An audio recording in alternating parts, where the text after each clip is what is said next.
न पुण्यम न पापम न सुख्यम न दुख्यम न मंत्रा न त्रीतम न वेदा न ज्ञानम अहम भोजनम नैव भोजम न भोक्ता चिदानंद रूपम शिवोहम शिवोहम। सो इस वाले में उन्होंने एक नए तरीके से अपना इंट्रोडक्शन दिया। उन्होंने बताया है कि मैं शिवोहम हूँ, पर मैं कैसे शिवोहम हूँ। तो उन्होंने बताया है कि मैं ना तो पाप हूँ ना दुख हूँ। अच्छा, यहीं पे हमारा सारा कॉन्सेप्ट जो पाप और दुख से जुड़ा हुआ है वो यहाँ टूट गया।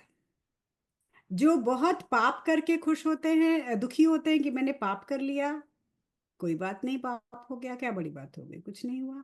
जो बहुत पुण्य करके खुश होते हैं कि मैंने बहुत पुण्य के काम किए, दान किया, पूजा किया, पाठ किया, उनके लिए भी कोई बड़ी बात नहीं, कोई अच्छा काम थोड़ी ना किया तुमने। तो उन्होंने, शंकराचार्य ने पाप और दुख दोनों को एक साथ ही तोड़ दिया। तो पाप और दुख है क्या, हमको ये जानना होगा कि पाप और दुख है क्या। पाप और दुख हमारी बनाई हुई सीमाएं हैं। कि ये काम कर दिया तो पाप हो गया, ये काम कर दिया तो पुण्य हो गया। थोड़े मॉरल्स लिखे गए हैं, उन मॉरल्स के आधार पे एक सीमा तैयार की गई है कि ये पाप है ये और ये पुण्य है। पर किसी को नहीं पता कि सच का पाप और सच का पुण्य क्या होता है। सच का पाप सच का पुण्य कुछ भी नहीं होता। कर्म सिर्फ सही होना चाहिए, सिर्फ इतना का ही महत्व है, कुछ भी नहीं होता। आप ना किसी का अच्छा कर सकते हो, ना ही आपके द्वारा किसी का कुछ बुरा हो सकता है। लेकिन हाँ, अगर आप सही नहीं हो अपने रास्ते पे, आपके कर्मों द्वारा दूसरों को कष्ट हो रहा है जाने अनजाने में या जानबूझ के, तो पाप के कैटेगरी में आ जाता है। और आप चाहोगे कि हाँ हम सबका अच्छा करें, तो पुण्य की कैटेगरी में आता है। हाँ, दान पुण्य करें, पूजा पाठ करें, ये करें वो करें। लेकिन ये दोनों चीजें क्या हैं, ये दोनों चीजें प्रकृति के अंदर है, प्रकृति के परे नहीं है। ये चेतना के लेवल पे नहीं है, कॉन्शियसनेस के लेवल पे नहीं है, ये प्रकृति के लेवल है। इस प्रकृति में हम जैसा कर्म करते हैं वैसा भोगते हैं, इस प्रकृति के अंदर। और हमें प्रकृति के पार जाना है।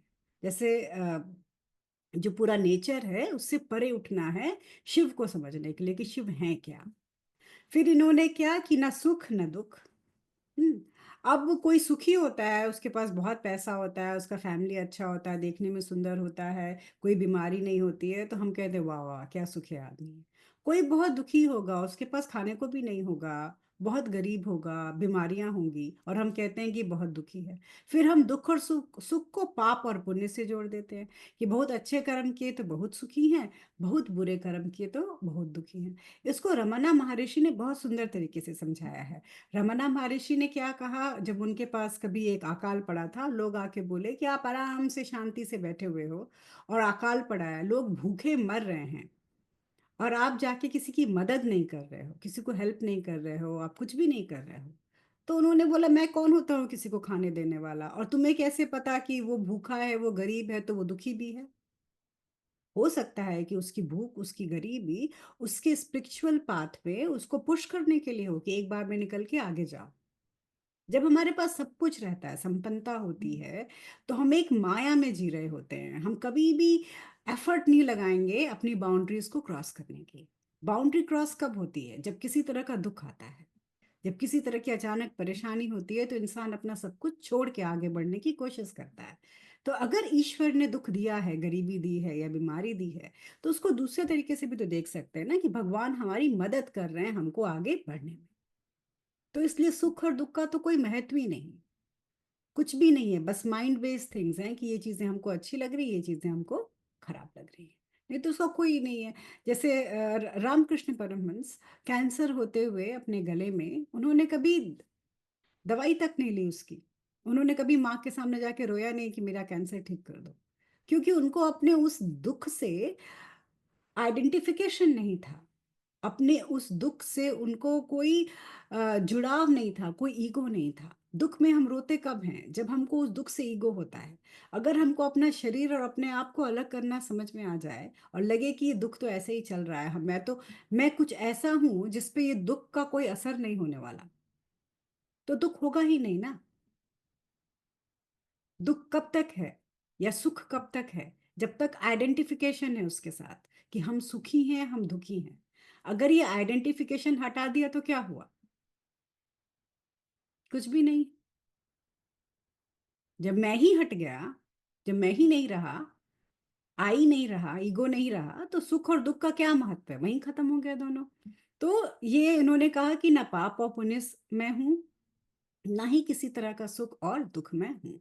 सुख और दुख क्या होता है, इसको हम लोग कहते हैं वृत्तियां कहते हैं। ये अलग अलग तरह की हमारे मन की वृत्तियां होती हैं, जो मन से अनुभव होता है कि आप सुखी हो और आप दुखी हो। उसके बाद से इन्होंने बोला न मंत्रो न तीर्थम न वेदा न ज्ञानम। तो इन्होंने सब चीज को इनकार कर दिया। बोला कोई मंत्र जाप से कोई फायदा नहीं है, मैं तो कोई मंत्र हूं ही नहीं।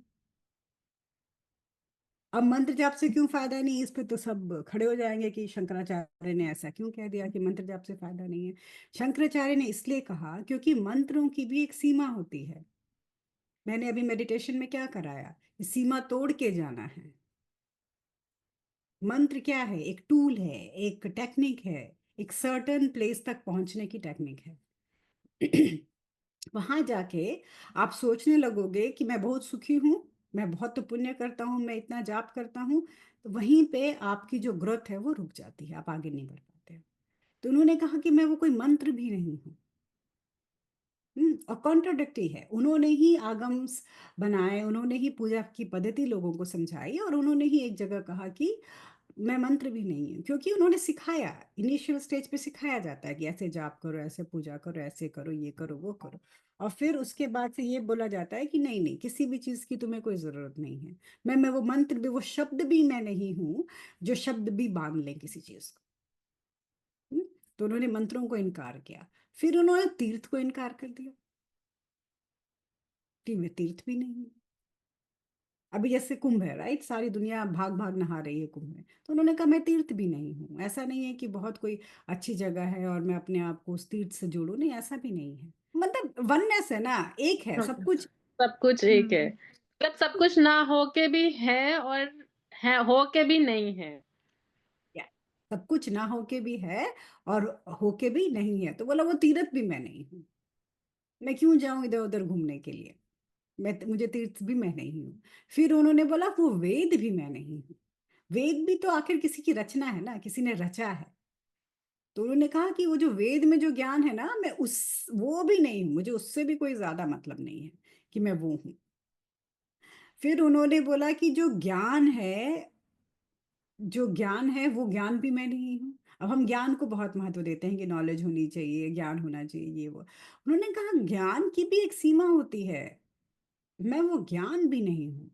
तो ना मैं वेद हूँ, ना मैं ज्ञान हूँ, और मैं कोई रिचुअल्स भी नहीं हूँ। जो कर्म कांड हम पूजा पाठ करते हैं, मैं कोई रिचुअल भी नहीं हूँ। मतलब ये सारी चीजें मैं नहीं हूँ। तो क्या क्या मैं नहीं हूँ, मैं जो हूँ वो मंत्र नहीं हूँ, तीर्थ नहीं हूँ, वेद नहीं हूँ, किसी तरह का रिचुअल नहीं हूँ, किसी तरह का ज्ञान नहीं हूँ, ये सब मैं नहीं हूँ, मैं कुछ नहीं हूँ। उसके बाद से बोलते हैं I am not the experience, not the object of experience. बहुत ही इसको ध्यान से समझने पड़ेगा। हम लोग मेडिटेशन भी कर रहे हैं, मंदिर जा रहे हैं, कहीं जा रहे हैं, क्यों जाते हैं, क्योंकि अच्छा लगता है। हम्म? मन को शांति आती है, ऐसा लगता है कि बड़ा पॉजिटिव पॉजिटिव हो गया, सब कुछ अच्छा है, भगवान के अच्छे दर्शन हो जाते हैं तो बड़ी खुशी होती है। अच्छे से तुम प्रसाद चढ़ा देते हो तो लगता है वाह वाह कितना अच्छा दिन था, सब अच्छा हो गया। इन्होंने कहा है कि वो जो एक्सपीरियंस है इन सब चीज़ों का, मेडिटेशन में या पूजा पाठ में या हर जगह, अच्छा या बुरा एक्सपीरियंस है, मैं अच्छे एक्सपीरियंस की अकेले बात नहीं कर रही, बुरा एक्सपीरियंस भी इसमें, अच्छा और बुरा एक्सपीरियंस भी मैं नहीं हूँ। और ना ही मैं वो ऑब्जेक्ट हूँ, ना ही मैं वो वस्तु हूँ जिससे किसी तरह का कोई एक्सपीरियंस होता है। तो किस वस्तु से एक्सपीरियंस होगा हमको, जैसे मंदिर में जाएंगे तो भगवान के थ्रू एक्सपीरियंस होगा, राइट। मेडिटेशन में बैठेंगे तो हमारे मन के थ्रू एक्सपीरियंस आएगा हमको, हाँ। कहीं लड़ाई में जाएंगे तो आंखों के थ्रू एक्सपीरियंस आएगा कि सब मर रहे हैं, कट रहे हैं, हमको भी लड़ाई करनी है। तो इन्होंने कहा कि किसी भी तरह का मैं कोई भी एक्सपीरियंस नहीं, इन्होंने सारे अनुभवों को काट दिया। जिस अनुभव का पूरी दुनिया बात करती है, अनुभव ये अनुभव वो, इन्होंने कहा नहीं नहीं, कोई अनुभव भी मैं नहीं हूँ, तो मैं कुछ भी नहीं हूँ। तो भाई क्या हो आप, मैं चिदानंद रूपा शिव हूँ, मैं जो हूँ वो पूर्ण चैतन्य आनंद हूँ और शिव हूँ। तो शिव कौन हुए इस मंत्र के हिसाब से? न पुण्य, न पाप, न सुख दुख, न मंत्र, न तीर्थ, न वेद, न पूजा, ना ही किसी तरह का एक्सपीरियंस। इन्होंने एक्सपीरियंस को भी काट दिया। जो ये सब कुछ नहीं है वो मैं हूं, और वो मैं आनंद स्वरूप शिव। यानी कि शिव ऐसे हैं शिव, जो किसी भी तरह से हमारी पकड़ में नहीं आते। समझ में आ रहा है? हम उनको पकड़, हम सोचे हम ओम नमः शिवाय का जाप कर रहे हैं, शिव को पकड़ लेंगे नहीं। हम मेडिटेट कर रहे हैं, शिव को पकड़ लेंगे नहीं। हम केदारनाथ और कौन कौन से शिव जी भगवान के जो धाम है वहां जाके शिव पे जल चढ़ा रहे हैं, हम शिव को पकड़ लेंगे नहीं। हम ज्ञानी बनते जा रहे हैं, हम शिव को पकड़ लेंगे नहीं। हम कोई भी अच्छा या बुरा कर्म करके शिव को पकड़ लेंगे नहीं, क्योंकि शिव इन सब चीजों से बहुत परे हैं। सुख दुख और पाप पुण्य बहुत नीचे स्तर की चीजें होती हैं। आ रहा है समझ में? सुख और दुख और पाप और पुण्य जिस पे पूरा समाज चलता है, वो बहुत नीचे स्तर की चीजें होती है। इनका अध्यात्म में कोई ज्यादा महत्व नहीं है। जैसे हम सब कुछ को ना कर रहे हैं, हम इन सब चीजों को भी ना कर रहे हैं। और इनको ना करना कितना मुश्किल है। हम्म? हमारी जिंदगी तो इन्हीं के चारों तरफ घूमती है ना, कि हमने अच्छा किया, बुरा किया, ये किया, वो किया। और जब हमने सब कुछ ही छोड़ दिया तो फिर क्या क्या बचा हमारे पास? जो सब कुछ छोड़ने के बाद जो परम शून्य होता है, जहाँ कुछ भी नहीं होता है, वही शिव है। जब इन्होंने कहा कि मैं न पाप, न पुण्य, ना तीर्थ, ना, तो फिर क्या मतलब ये भी नहीं, वो भी नहीं, तो क्या? शिवोहम, शिवोहम क्या है? बस देखो, बताएंगे अभी कि क्या है। हर चीज को तो ना करते जा रहे हैं, यही तरीका वही हो। मैं कह मतलब हम लोग तो यही जानते हैं कि पूजा पाठ करो, मंत्रों का जाप करो, मंदिर जाओ, अम, अच्छे काम करो, ये सही है, ये गलत है। सब लोग मतलब यही क्या कहते हैं है? ना कि अपने कर्म पे ध्यान दो, कर्म अच्छे होने चाहिए, तो फिर मतलब फिर कर्म भी कुछ नहीं हुआ ना। पहली बात तो मुझे ये बताओ, तुमको किसने बता दिया कि तुम अच्छे या बुरे कर्म कर रहे हो? How do you know that? जो भी एक बाउंड्री समाज ने या लोगों ने सेट कर रखी है, according to that. According to that, right? कौन है ये समाज हाँ, में जो बोल रहा है कि तुमने अच्छा किया, तुमने बुरा किया? हम ही लोग हैं, आप और हम। तो नहीं, मैं तो नहीं बोल रही, मैं तो हट गई वहां से। ठीक है, मैं नहीं नहीं। नहीं, मतलब कि जो, हाँ, जो नॉर्मल, हाँ ठीक है, आप हट गए उससे। मतलब कि हम लोग जो भी लोग बैठे हैं यहाँ पे, तो ये बताओ हमारे कि जैसे लोग। हाँ, तुम्हें क्या पता कि क्या सही है क्या गलत है? तुम्हें पता है क्या सही क्या गलत है? नहीं। जब पता ही नहीं कि सही गलत क्या है, तो कैसे समझ में आ गया कि ये पुण्य था और ये पाप था, ये अच्छा था, ये बुरा था? अभी तक जो रीति रिवाज देखते आ रहे हैं हाँ, उसके अकॉर्डिंगली बोल रहे हैं हम लोग। हाँ, हाँ। रीति रिवाज किसने बनाए हैं? रीति रिवाज तो पूर्वजों ने, हमारे पूर्वजों ने बनाया और कहा इसी पे चलना है। इस पे चलना है। लेकिन ज्यादातर रीति रिवाज जस्ट सांस्कृतिक हैं, संस्कृति से जुड़े हुए हैं। आई एग्रीड, बट देखिए ऐसा ना कि जब समाज में रह रहे हैं, जो हम थोड़ा सा आपको और बिल्कुल बिल्कुल। उसको आप कह सकती हैं हम काट रहे हैं आपकी बात को, लेकिन जिस लेवल पे आप बात कर रही हैं वो सामाजिक जीवन से हम बाहर निकल के फिर काम करें तब हो पाएगा। हाँ, हाँ। समाज में रह के नहीं हो पाएगा वो। शिव हमको रटता हर आदमी है, बताएगा भी कि शिव वो हम है, हम्म, लेकिन हम कहेंगे कि ये भगवान ये कहता है ये पाप और पुण्य नहीं है। Who are hmm, you decide करने वाले? तो जो समाज में जो लोग हैं वो इस बात को नहीं उतनी जल्दी समझ पाएंगे या मानेंगे हमारी बात को। बिल्कुल सही कहा आपने। समाज में कोई नहीं मानेगा इसको, क्योंकि जी। समाज को ज्ञान नहीं है। ज्ञान नहीं है। हाँ, अगर पूरा समाज अज्ञानी है तो हमारा काम तो इतना हो सकता है ना, कि माना हम अपने आप को तो किसी और को नहीं बता सकते, तो खुद को तो समझा सकते हैं ना कि नहीं नहीं, मुझे इन सब चीजों से मतलब नहीं है। हम समाज में हाँ, बस अपने, बस बस यहाँ पे करेक्ट हैं आप कि हम अपने आप को समझा सकते हैं, अपने आप को समझा लेकिन सकते हैं रहना ना। अपने आप को कितना समझाएंगे? रहना, या तो हम अपने आप को उस समाज से काट लें। नहीं नहीं नहीं नहीं, देखिए, मैं भी समाज में रहती हूँ, पूरी तरह से रहती हूँ, पूरी हम्म। तरह से। घर है, परिवार है, सब कुछ है, हाँ? जब राइट। आपके सोचने का तरीका बदलता है तो अलग तरह का इंटेलिजेंस आता है आपके अंदर। हम्म। अब ये बात समझ के कोई जाए अभी रोड पे और लोगों को समझाने लगे तो सबसे झगड़ा हम्म। हो जाए। हाँ, हाँ, बिल्कुल बिल्कुल, नेचुरल। तो पत्थर चला के मारना शुरू कर देंगे कि शिव विरोधी है, ये ऐसे कह रहे हैं, ये वैसे कह रहे हैं, राइट? कि हमको तो जाना हम्म। ही है, जल चढ़ाना ही है। हम्म। कभी भी ये किसी को नहीं कहेंगे कि तुम ये काम नहीं करो। उनके रिचुअल्स को हम कभी भी बुरा नहीं कह रहे हैं, यहाँ तक कि हम हाँ। खुद में। हाँ, लेकिन जब समझदारी की बात आएगी, जब इंटेलिजेंस की बात आएगी, विजडम की बात आएगी, तब हमारा दिमाग वहां पे काम करेगा।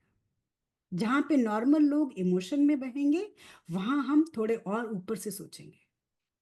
मतलब हम लोग धार्मिक से ऊपर अपने आप को माने, मान ले, मतलब। हम्म यस। बुद्ध ने हम्म। कहा कि अपने आप को दीपक बना दो। जब हम्म। करोगे, तुम्हारा प्रकाश फैलेगा, 10 लोगों को पता चल जाएगा कि तुम दीपक हो गए हो, तुम्हारे प्रकाश की तरफ लोग आकर्षित होंगे, आकर्षित होंगे, हमारे पास आएंगे।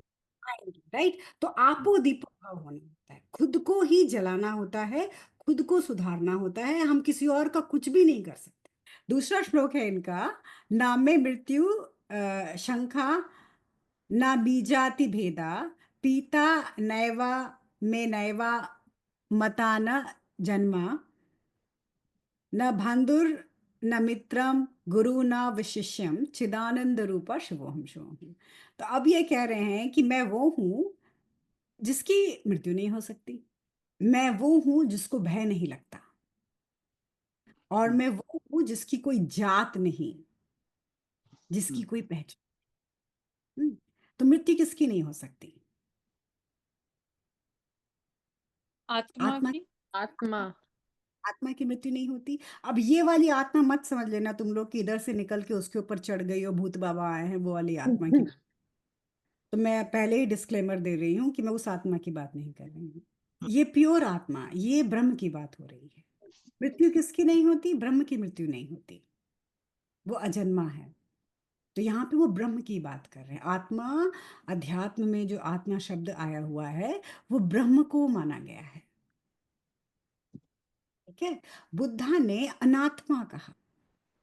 क्यों कहा अनात्मा? क्योंकि जब भी मुंह से आत्मा निकलता था तो लोग भूत प्रेत की बात शुरू कर देते थे।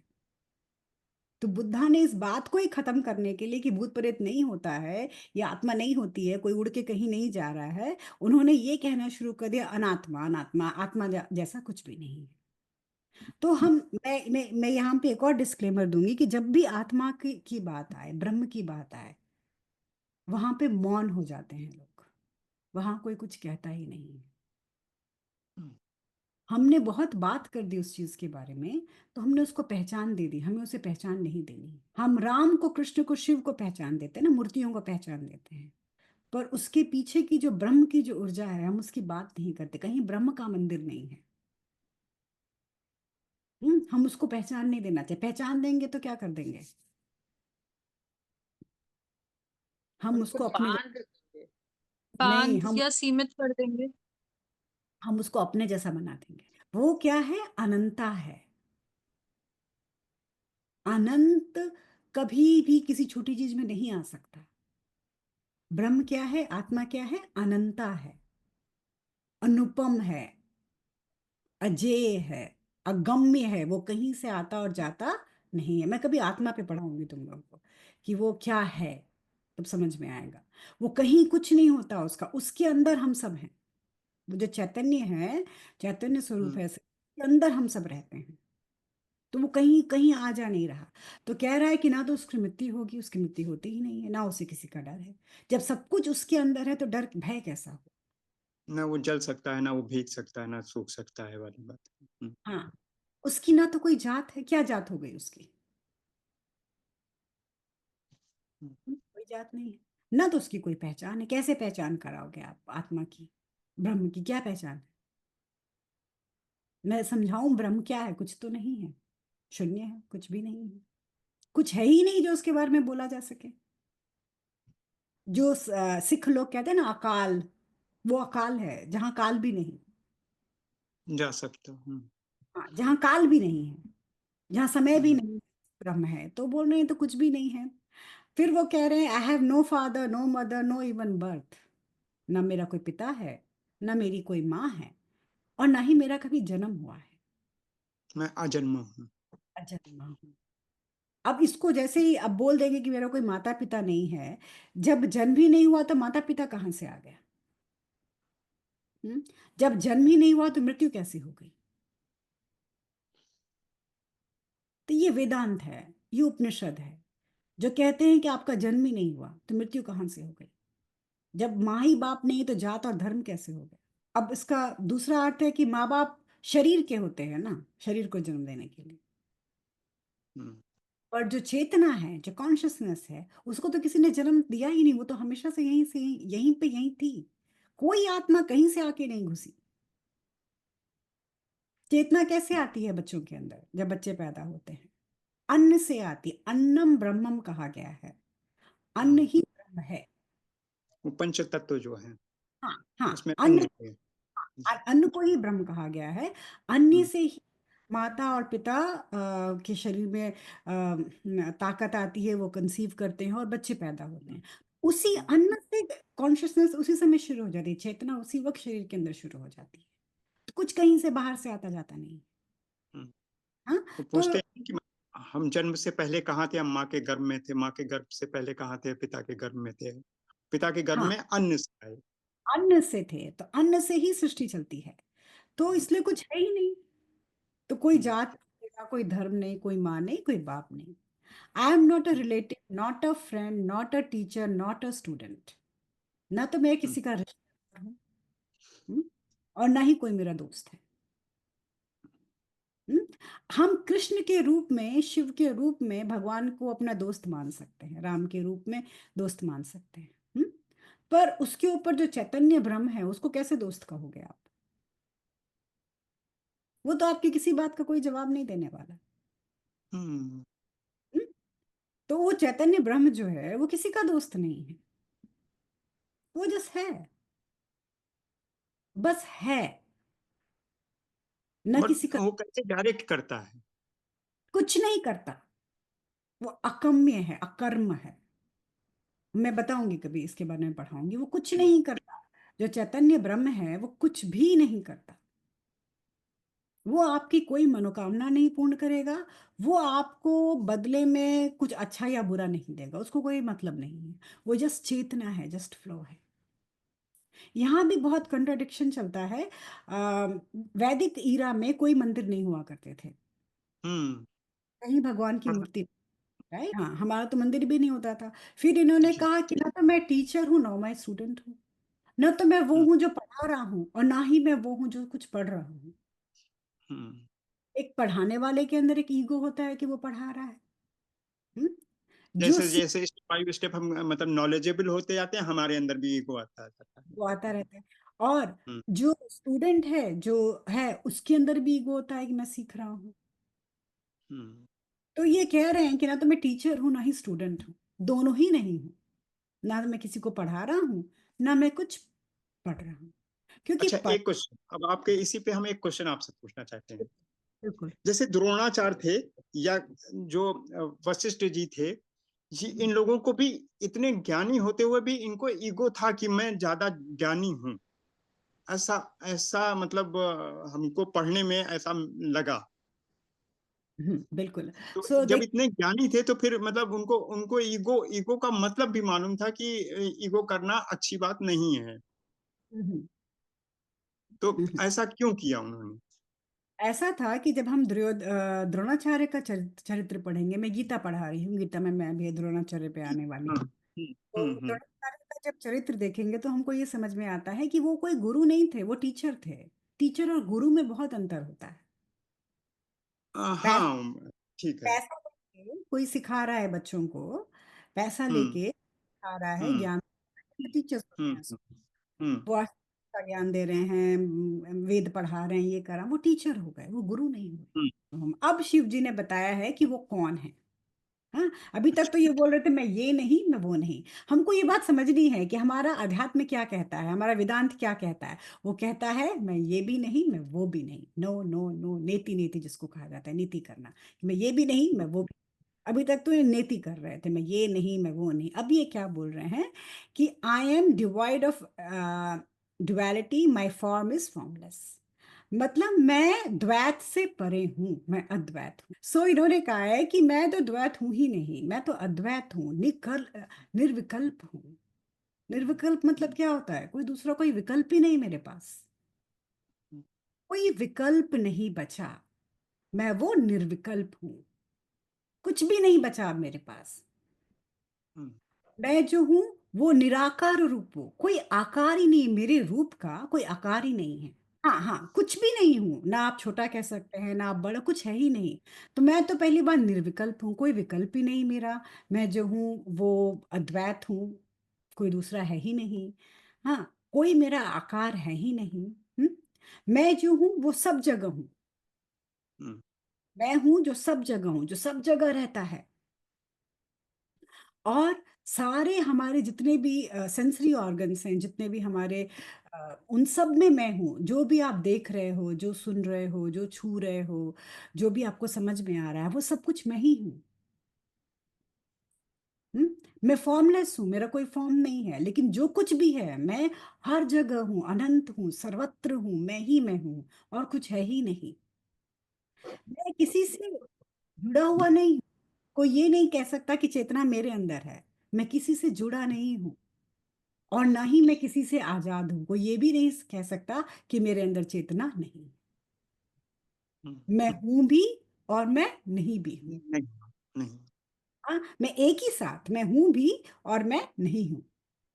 ना तो मैं आजाद हूं, ऐसा भी नहीं है कि मैं बहुत आजाद हूं, और ना ही मैं किसी सीमा में बंधा। हो गया? ना स्वतंत्र में मैं आऊंगा, ना ही मैं प्रतंत्र में आऊंगा। ना तो मैं ये हूं कि मैं किसी का गुलाम हूं, ना ही मैं आजाद हूं। मैं उन दोनों, मतलब आपके शब्दों के परे हूं मैं। हम्म, हम ये कहेंगे ना कि वो आजाद है, बहुत फ्री है। नहीं भाई, हम्म, आजाद भी नहीं। हाँ? और मैं किसी सीमा में भी नहीं हूँ। मैं क्या हूँ? सिर्फ जो हूँ, form of consciousness and bliss. मैं बस चैतन्य हूँ, और मैं आनंद हूँ, यही शिव हूँ। मैं शिव हूँ। तो शिव कौन हुए? वो जो अद्वैत हैं, जहाँ दो नहीं। हम्म, जो निर्विकल्प हैं, यानी कि जहाँ कोई दूसरा विकल्प ही नहीं बचा है। मतलब उनके सिवा कुछ और है ही नहीं। मेरा जो आकार है वो निराकार है। हम्म? मेरा आकार हम्म, जो है निराकार है। मैं सब जगह हूं, सर्वत्र हूं, हर एक चीज में हूं। तुम जो कुछ भी देख सुन महसूस कर रहे हो, सब कुछ मैं ही हूं। न मैं किसी से जुड़ा हुआ हूं, ना मैं किसी से अलग भी नहीं हूं। ना मैं हम्म, आजाद हूं, ना ही मैं कैद हूं। ना मेरी हम्म, कोई, मैं वो भी नहीं हूं। मैं क्या हूं? मैं सिर्फ एक चेतना हूं, आनंद पूर्ण चेतना हूं। यही मैं जो हूं, मैं शिव हूं। तो अभी तक हमने ना ना ना किया था, फिर लास्ट में इन्होंने बताया कि ये चीज मैं हूं और मैं शिव हूं। हमेशा। हाँ, तो निर्वाण सत्तम से हमको समझ में आता है कि शिव क्या है।